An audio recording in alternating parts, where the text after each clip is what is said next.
Hi, my name is Frankie. Thank you for listening to my mom. I never listen.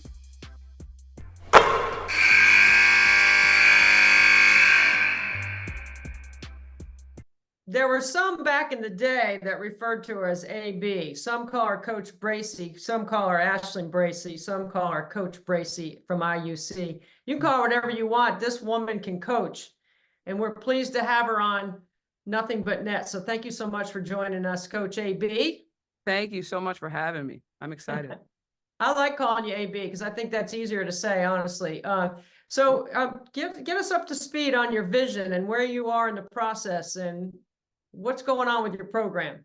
Yeah, so my vision, and I took this job about 18, 20 months ago, was to, put UIC in a position to compete for a championship. It's never been done here on the women's side. We've never competed in an NCAA tournament. I saw a ton of opportunity here. I look at it as like a gold mine. We're in a great recruiting space. And so, we're plucking away every day. Had a good first year in terms of building from what I had taken over. And then this year we're looking to build on that. Right now we sit 10-7 in overall and 3-3 in conference with a really tough start to conference in terms of our competition.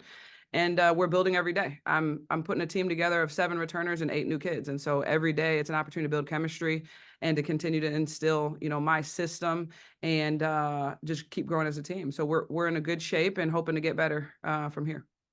You're in a competitive league, and you knew that when you took the job. This was a very much coaches league where you got to be good at situations. Before we go there, I want to ask you about Chicago because it's a market that is full of great talent in the region around Chicago. It's hard to lock up a city because there's so many opportunities to play, not just in the city, but there's a lot of talent that maybe people don't know as much about, but you've been diving into the city for a long time through all your different jobs you've had before. What are you finding about Chicago that makes it worth your while to be in this job and what you see coming down the road? Yeah. Number one would be, youth basketball, high school basketball, and development in our youth. I think that's always a good place to start when you're looking at, where to build a program. I learned that during my time in Indiana when I coached at Ball State. Indiana, it has great youth basketball development. And if you look at all the schools, mid-major to high major, they're successful because of it and they retain the kids in their state. So that's number one. We have a great level of basketball, high school and youth. And then in addition to me, it's just about building a brand at UIC that people want to stay home for. Chicago is an up and coming city. There's tons of options, entertainment, there's access, there's for internationals, for people in other big cities. So you have a big recruiting pool to choose from. So it's about getting people excited to stay home and then hitting other big cities and giving people an opportunity to experience a new city and one that is just growing by the day. And people are excited to live in. So, Chicago to me, like I said, I'm from here. Gold mine was great to be able to come back, and we're loving every second of it. And we've had really good success with bringing kids back from BCS or Big East level schools back to UIC that are originally from Chicago. So, we found a little bit of a connection there, and we're hoping to build on that. So I read this today, and it's not 100% relevant, but the point is that Ohio State is up to somewhere between 10 to 13 million in their football collective. Wow. So that's a lot of money to recruit football players to Ohio State. That's at a whole other level, right? Yes, it is. We in women's basketball in certain places don't always have those kind of resources. Like, I don't know anybody's got 10 million that's putting it on their women's program. Yep. But there are other things that we have to continue to sell. And I'm just wondering, like, what are some of the things that you're doing to neutralize the free agency aspect while still being able to access the portal and find players that you think want to come and maybe have gone somewhere else, but you recruit them on the second time around? How much of that relationship building, how much does the financial part of it play in? How much does academics play in? All the things together. Like, what's your pitch to a parent that is sometimes leading with the financial question instead of the academic question? Yeah, no, that's a great question. So I guess what we aim at this stage in our jobs here at UIC to compete with is other mid majors. So, we haven't gotten to the point where we're competing with NC State and, Ohio State yet, but we are in a good position when it comes financial packages with other mid majors. Michael Lippitz has done an incredible job finding the resources to provide Alston money to our young ladies. So that is something that, if you were to look around at other mid majors, a lot of them cannot afford to give that Alston money, which was approved by the NCAA. And so in addition to that, Chicago has a high cost of living. So because of that, we're able to give them more scholarship dollars and cost of living money to that, for any kid, like when you're just looking at the dollars, like that's enticing. You can go here and get this much, and you can go to UIC and get, double that. Even though the cost of living is higher, it's still enticing, that conversation. So that piece, I feel like mid-major competition, we are in great shape financially. And then the next level of that, and the biggest level, and you obviously know Robin Pinchton quite well, and that's where I've learned pretty much everything that I know, is relationship building. When people go and they don't have the best experience at a higher level, they're holding on to just someone that will give them an opportunity to have a great experience. And so that's my biggest sell. That is why, and it's not a sell because it's what it is. Like, I'm not in coaching to win basketball games. I like to win. It's fun to win, but I'm in coaching to impact young people and help them provide the experience that I got from playing for Robin at Illinois State, which was life-changing. And so, that's my sell, is you're going to come here and you're going to have so much more than basketball. You're going to have somebody that's a part of your life forever, and somebody that pushes you in all areas and aspects of your life. And I think when it comes to transfers, I think that is probably the number one thing they're interested in. So there's a lot of talk about amateurism and, the model for college athletics, but at the heart of all of it, you are a teacher and always have been. I've heard your voice as an assistant. I've watched you as a head coach. I know how much you care about doing things the right way, technique, detail, situations, all of that. Do you think that the current landscape, or have you experienced a change in the locker room because somebody's getting X versus Y and somebody else is getting this? And does it impact or affect what you're doing from a chemistry standpoint? I'm not specifically asking about your locker room. I'm just asking in general about the game, because I don't want to know what goes on in your locker room. I'm asking, does the locker room is sanctity to me? It's sacred. It only what stays in the locker, what happens in the locker room stays in the locker room. I'm just asking about the general landscape as a young coach who has seen it both sides of it. Yep. What you're anticipating. Yeah, it's definitely changing. Our jobs are becoming more difficult to do it at the purest level of teaching and coaching, because it's becoming more cutthroat. And, kids, it's like the most important thing that I can instill in my players is resiliency. It's the ability to, take a situation you're unhappy with, work through that, and find a way to change the things that are in your control. And the way the landscape is set up right now is making it very difficult to keep kids long enough to instill that quality. And they can just run in the portal as soon as they're unhappy, or they can go somewhere to get paid more money. And that's across the board. At the mid-major level, it's probably at its lowest. At the high major level, it's probably insane. And when I was at Missouri, I felt a lot of that a lot more. But it is changing. And I guess my mindset is I refuse to allow it to change me.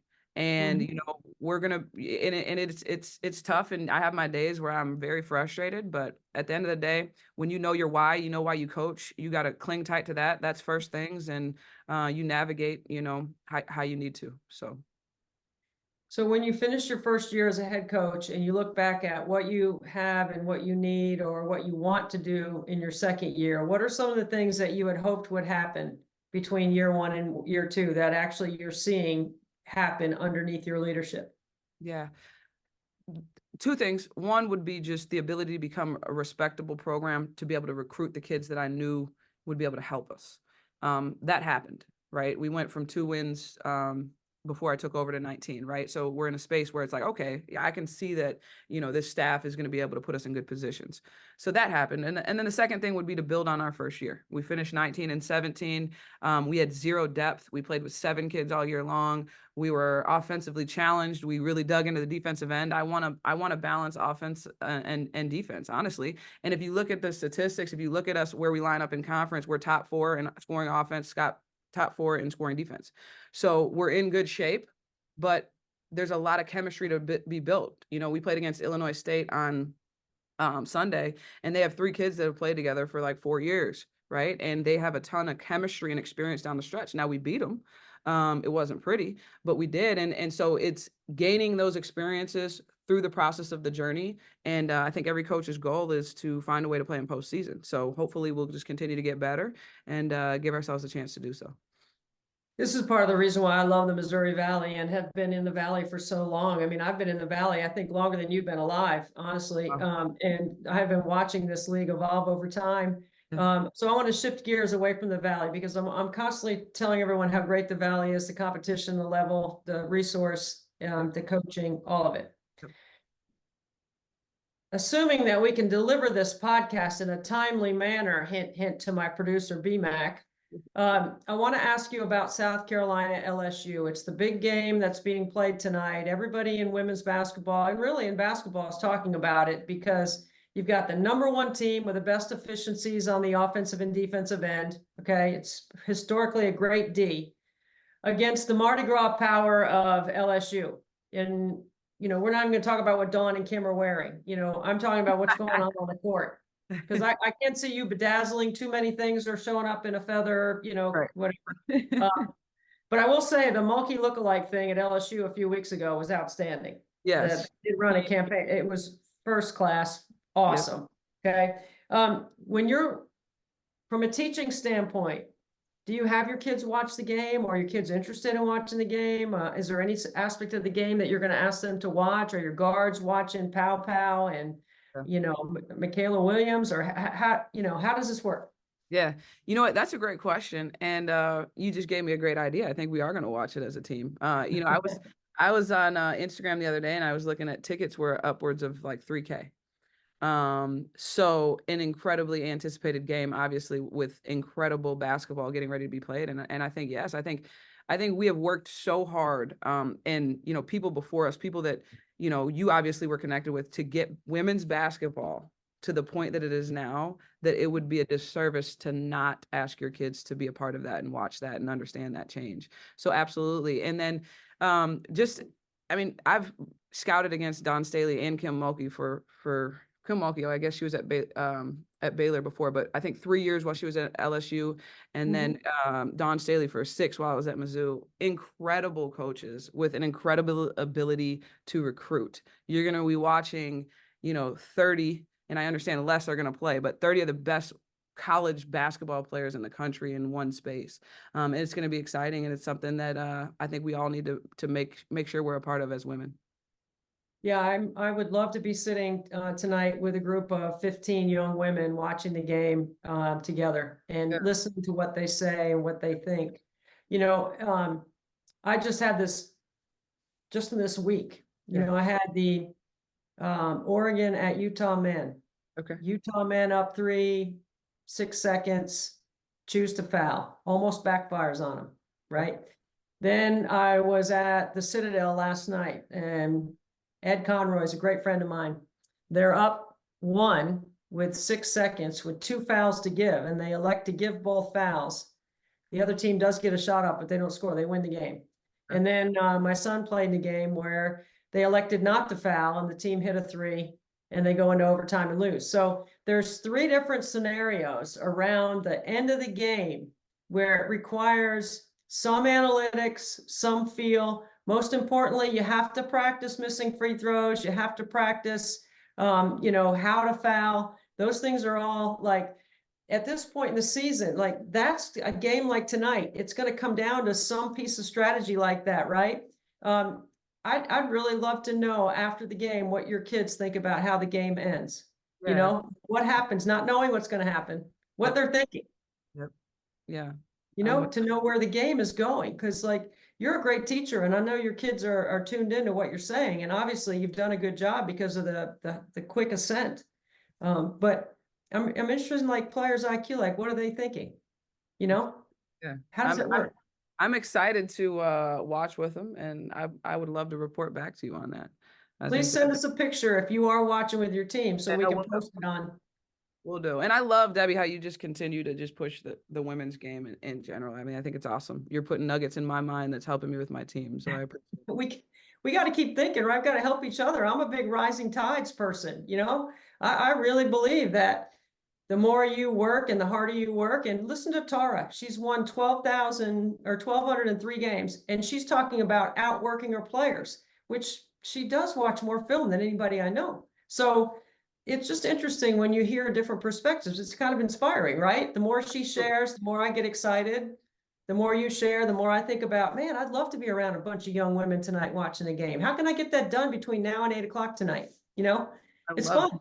it. It is fun. It is fun. Hey, that's interesting what you said about Tara. And like when you can get to the point where you are worried about outworking your players, man, you're in good shape. Exactly, because you know you're going to do it, right? You know you're going to do it, and you know your players are right behind you, pushing you forward. And that's the goal. That's the ultimate goal.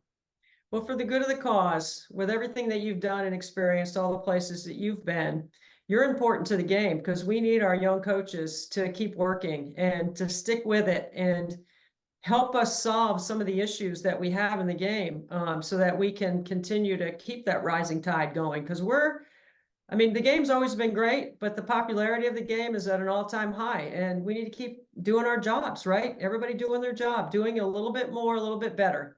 Absolutely, Debbie. And I promise you I will do that because I'm so appreciative to the people before me that have. And I know you will, and we're grateful for your time. So thanks for joining us, and we wish you good luck moving forward. Thank you, Debbie.